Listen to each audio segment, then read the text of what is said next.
Japan 6G device first wireless 6G డివైస్‌ని కనిపెట్టిందనమాట.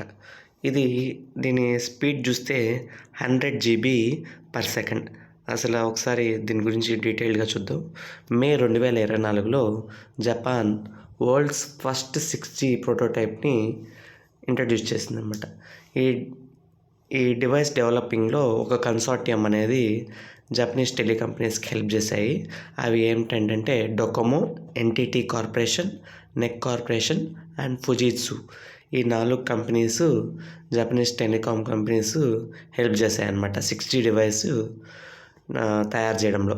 ఈ 6G డివైసెస్‌లో ఏమేమి ఉన్నాయంటే 100 gigabits per second, 100 GBPS per 100 జీబీని పర్ సెకండ్ డేటా స్పీడ్ ఉందన్నమాట దీంట్లో. నెక్స్ట్ ఇది ఎంత డిస్టెన్స్ కవర్ చేయగలదు?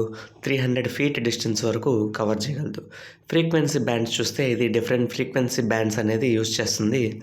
ఇండోర్లో ఉన్నప్పుడు అండ్ అవుట్డోర్కి వచ్చినప్పుడు డిఫరెంట్ ఫ్రీక్వెన్సీ బ్యాండ్స్ అనేది యూస్ అవుతాయి అన్నమాట. ఈ 6Gలో ఉన్న ముఖ్య లక్షణం ఏంటంటే ఏఐ పవర్డ్ అనమాట. ఏఐ బేస్ బ్యాండ్ ట్రాన్స్మిషన్ అనేది జరుగుతుంది.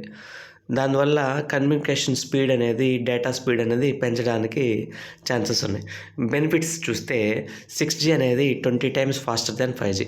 ఏదైనా నెక్స్ట్ జనరేషన్ వస్తుందంటే ఇప్పుడున్న దానికన్నా ఎక్కువ డేటా ట్రాన్స్మిట్ చేయగలిగిన కెపాసిటీయే ఉంటుంది. అది గుర్తుపెట్టుకోవచ్చు మనం ఈజీగా.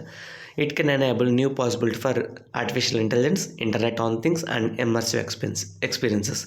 It can enhance communication quality across various wireless transmission scenarios. Challenges ఏమున్నాయంటే ఇది ఎక్కువగా హై ఫ్రీక్వెన్సీ బ్యాండ్స్నే యూజ్ చేస్తుందంట. దీనివల్ల ఏమవుతుందంటే రెయిన్స్ లేకపోతే ఇంట్లో ఉన్నప్పుడు వాల్స్ అడ్డంగా ఉంటాయి కదా, అప్పుడు డేటా ట్రాన్స్మిషన్ అనేది కొంచెం తక్కువగా ఉందంట. దీన్ని ఇంకా బాగా ముందుకు తీసుకెళ్ళడానికి ఇంకా ఏమన్నా టెక్నికల్‌గా పాసిబుల్‌గా ఉన్నాయేమో. ఈ ఫ్రీక్వెన్సీ అనేది మనకి వానొచ్చినా కూడా బాగా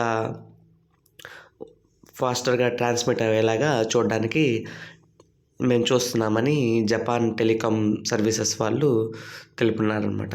ఇది జపాన్ 6G టెక్నాలజీ గురించి.